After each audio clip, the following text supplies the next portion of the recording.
अस्सलाम वालेकुम dear students, क्या हाल है आपके? ठीक ठाक हैं? अच्छा, ये पहला थ्योरम तो हमने कर लिया था, तो ये थ्योरम नंबर 2 है। दूसरा मसला है, ये दूसरा थ्योरम है। तो सबसे पहले बात वही है कि हमने स्टेटमेंट को अच्छे तरीके से समझना है। ठीक है, जब तक हमें स्टेटमेंट की समझ नहीं आती, मतलब कि थ्योरम जो है ना वो सारा स्टेटमेंट के अंदर ही छुपा हुआ है। ठीक है, स्टेटमेंट को हमें अच्छे से समझना है। अगर स्टेटमेंट अच्छे से हमें समझ आ गई तो फिर थ्योरम जो है वो कुछ भी मुश्किल नहीं है थ्योरम के अंदर। तो स्टेटमेंट देखते हैं कि any point equi distance from the end points of a line segment is on the right bisector of it. देखें, ये स्टेटमेंट जो है ये पहले थ्योरम का उलट है। ठीक है, उसका रेसिप्रोकल है, उसका आल्टरनेट है, उसका अक्स है। ठीक है, कहता है एनी पॉइंट इक्वी डिस्टेंस, जो उसमें गिवन था, ठीक है, वो इसमें प्रूव है। जो उसमें प्रूव था वो इसमें गिवन है। ठीक है, दोनों जो है एक दूसरे के उलट हैं। Any point equi distance from the end point of a line segment. तो इतनी बात पढ़ के, इसको देख के हमें आइडिया हो जाना चाहिए कि एक लाइन सेगमेंट है, उसके ऊपर एक पॉइंट है, वो जो पॉइंट है वो उसके जो है वो एंड पॉइंट से इक्वी डिस्टेंस है। ठीक है, तो भाई सबसे पहले देखें, मैंने डायग्राम बनाई है। डायग्राम जो है इससे जो है वो समझ आपको सही आ जाएगी कि एक लाइन सेगमेंट ए बी है। ठीक है, any point equi distant from the end points of line segment. देखें, ये लाइन सेगमेंट है, इसके ऊपर कोई नुक्ता है, कोई नुक्ता पी है। वो नुक्ता पी जो है वो इस लाइन सेगमेंट के एंड पॉइंट से, सिरों से मुसावी फासले पे है, इक्वल डिस्टेंट पे है। ठीक है, बराबर फासले पे है। तो ये हमने इसको जो है वो बराबर फासले पे ले लिया है, पी ए बी बी ये बराबर है। ठीक है, फिर हमने क्या किया, फिर हमने जो है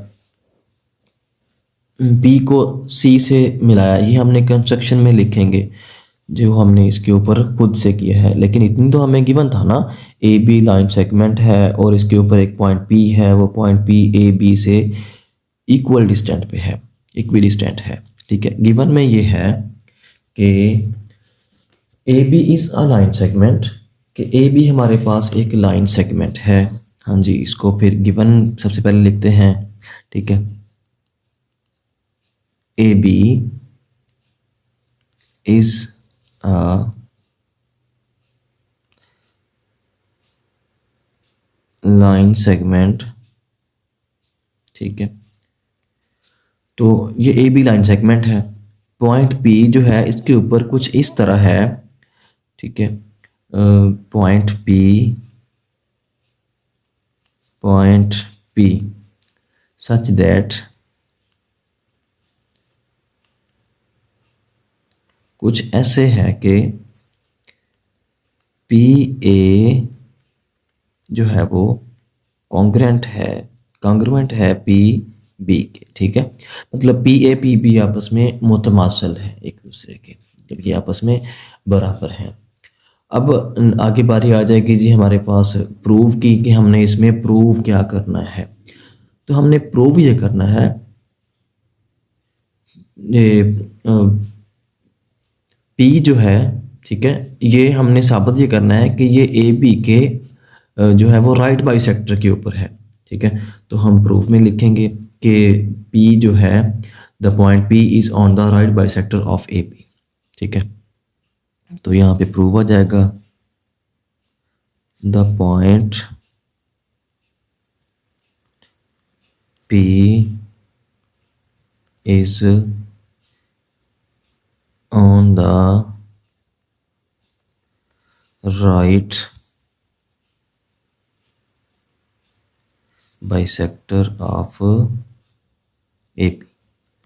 ठीक हो गया, तो ये भाई प्रूव हो गया है, इतना हमारे पास। उसके बाद है कंस्ट्रक्शन, कि जो हमने इसके इस डायग्राम के अंदर हमने जो कंस्ट्रक्शन की है, जो इसमें हमने अमल किया है, तो वो क्या होना है। कंस्ट्रक्शन के अंदर ये है कि हमने पी को ज्वाइन किया है सी के साथ। ठीक है, join P to C,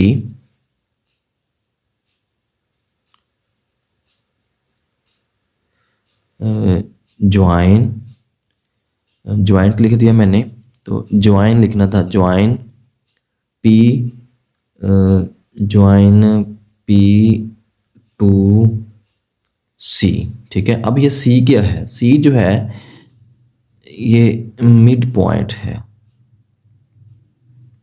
mid point है किसका? ए बी का।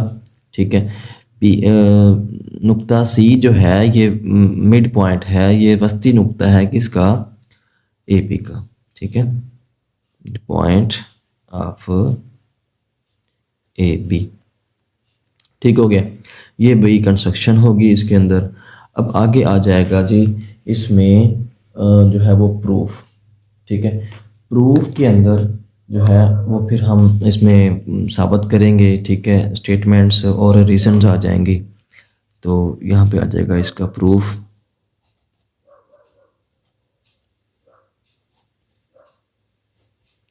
जी जी, तो ये प्रूफ के अंदर स्टेटमेंट्स हैं, उसके बाद रीजंस हैं। ठीक है, ये हर थ्योरम के अंदर ही होनी है।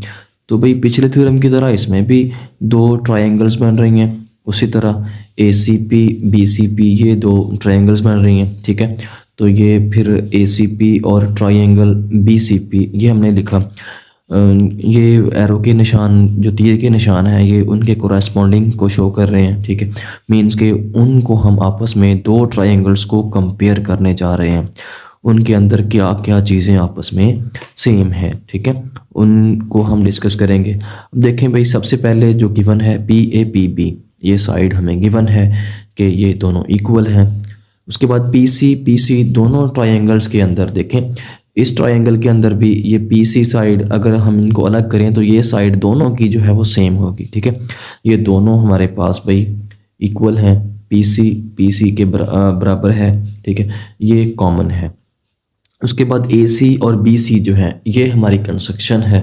ठीक है, क्योंकि हमने पी को सी के साथ ज्वाइन किया है, फिर जाके ये ए सी बी सी आपस में इक्वल हुए हैं। ठीक है, तो उसके बाद भाई ट्रायंगल ए सी पी और ट्रायंगल बी सी पी। ठीक है, ये ट्रायंगल ए सी पी और ट्रायंगल बी सी पी के अंदर जो तीनों साइड्स हैं, ठीक है, एक मुसल्लस की, एक ट्रायंगल की तीनों side side side side equal है, कॉन्ग्रुएंट है, जो है वो दूसरी मुसल्लस की साइड साइड साइड के, मीन्स के दोनों मुसल्लस की तीनों साइडें और दूसरी मुसल्लस की, दूसरी ट्रायंगल की तीनों साइड्स आपस में इक्वल हैं। ठीक हो गया। उसके बाद अब हम इनमें बात करेंगे एंगल्स की। ठीक है, एंगल बाइसेक्टर और राइट बाइसेक्टर की। ठीक है, तो उन एंगल्स और राइट बाइसेक्टर के अंदर जो है वो हम बात करते हैं कि angle A C P, angle A C P congruent angle B C P. ठीक हो गया। तो इसकी हम रीज़न ये लिखेंगे, corresponding angles of congruent triangles, ये कोरेस्पॉन्डिंग एंगल्स हैं जी, कोरेस्पॉन्डिंग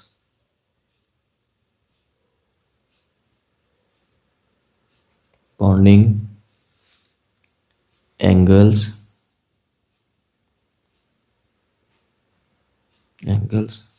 ऑफ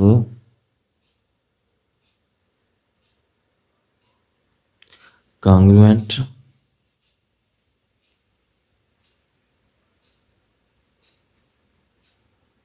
ट्राइएंगल्स। ठीक हो गया। उसके बाद भाई ये हमने कह दिया कि दोनों एंगल्स जो हैं A C P angle B C P दोनों आपस में इक्वल हैं। ठीक है, अब इन दोनों की जो पैमाइश है वो दोनों की पैमाइश आपस में इक्वल जो है वो 180 के इक्वल है। ठीक है, measure of angle A C P plus measure of angle B C P, ये इक्वल होगा 180 डिग्री के। ठीक है, अब देखें दोनों ट्राइएंगल्स के जो एंगल हैं ए सी पी और एंगल बी सी पी, ये दोनों हमने कह दिया कि ये दोनों सेम हैं, दोनों इक्वल हैं। ठीक है, और फिर इन दोनों का सम जो है वो 180 के इक्वल है। भाई ये वाले जो एंगल हैं, ये वाला एंगल, ठीक है, ये यहाँ तक और फिर ये कंप्लीट इस हॉरिजॉन्टल लाइन के ऊपर जो पूरा एंगल होता है वो 180 डिग्री के बराबर होता है, ठीक है, 180 के इक्वल होता है। तो इसी तरह इसका सम और इस एंगल का सम ये 180 के इक्वल है। देखिए हमने पहले कह दिया कि दोनों एंगल्स सेम हैं, फिर हमने कह दिया कि उन दोनों एंगल्स का सम 180 के इक्वल है। भाई अगर पहले हमने बता दिया कि दोनों इक्वल हैं फिर उन दोनों का सम 180 के इक्वल है, फिर वो अलग अलग अगर हम बात करें तो अलग अलग कितने कितने डिग्री के होंगे। तो भाई अगर हम अलग अलग की बात करेंगे तो वो दोनों एंगल्स जो हैं, तो मेजर ऑफ एंगल ACP, ठीक है, इक्वल होगा मेजर ऑफ एंगल BCP। ये दोनों जो हैं वो 90 डिग्री के इक्वल होंगे, ठीक है।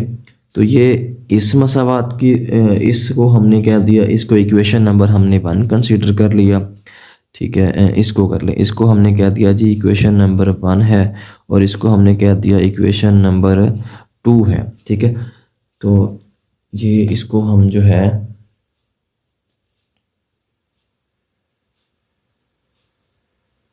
इसको हम जो है ये भाई ब्लैक से कर लेते हैं ताकि आपको सही तरह पता भी चल जाए।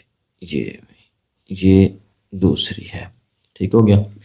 तो अब दोनों का सम 180 के इक्वल है और दोनों जो है वो अपना 90 के इक्वल है, एक एक। भाई जब यहाँ पे लिख देंगे फ्रॉम 1 and 2, फ्रॉम 1 and 2, ठीक हो गया।